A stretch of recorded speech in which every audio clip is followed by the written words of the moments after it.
My name is Daniel Hannigan. I'm 25 and I'm a chef and I work in Michelin restaurant in Portobello. My father passed away by suicide when I was 5 years old. I was always told how it happened in an age-appropriate manner. We lived in a very affluent area in Blackrock and couldn't really keep up with the demands of living in such a place where we had very little money. So we moved to Kilcool when I was 12. It felt like we were moving to the other end of the world. I thought I would never fit in and aimed to get back to Dublin as soon as possible. And I felt quite alone and scared. I was very unhappy with my family for bringing me there. The first day of school, we went to the GP area to find out what classes we were in. I sat down on my own and just assumed I wouldn't speak to anyone. This kid Shane, with a funny, strong Wicklow accent and a strange haircut, sat down beside me and said hello. We chatted for about 10 minutes, about what I can't remember, but he was just very nice and genuine to me, and all of a sudden I wasn't different from everyone else. I'd been thinking for a long time about how I could raise money for mental health charities by myself. I came up with the idea of doing some dinners in different restaurants in a tasting menu style of dining. I asked my two sisters for help, and we came up with food for thought. We serve all of the people at the same time at the dinners, something I wouldn't advise for a normal dinner, but the community aspect of everyone sitting at the dinner table and talking is a really nice thing. We want to use the food and events as a vessel to get people together and talk. We get the best chefs and staff we can find to work at each event and promote it quite a lot. The reason is to get the word out to enough people and to make enough noise so other people in the industry will talk about mental health. Then they will hear about different charities and organisations that could possibly help them or people they know.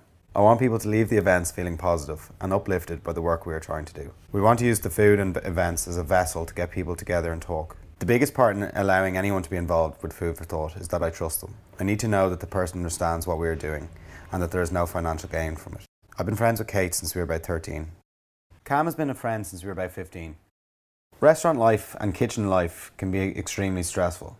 When you get to a certain level, everything you do is judged. You could chop chives wrong and be considered the biggest idiot in the world.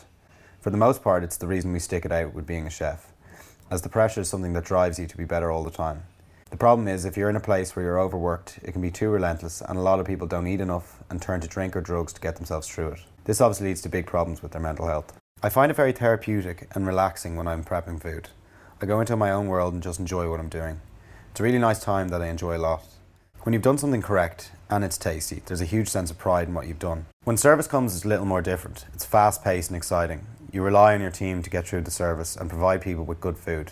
It really creates a bond between the team when you've all worked together and maintained the standards you've set. Food can affect me in different ways. When it's to do with my job, it can make me happy, sad, excited, angry, in love, not in love. It depends on how the food has come out after it's been cooked. Physically and mentally, I've learned that in the last few months that eating properly can change your life. If you're not eating well, you can be lethargic and moody all the time, while eating well and properly makes you happy, focused. It makes me way better at everything, as it feels my mind works a lot faster. The friendship part of kitchen is one of the most amazing things about being a chef.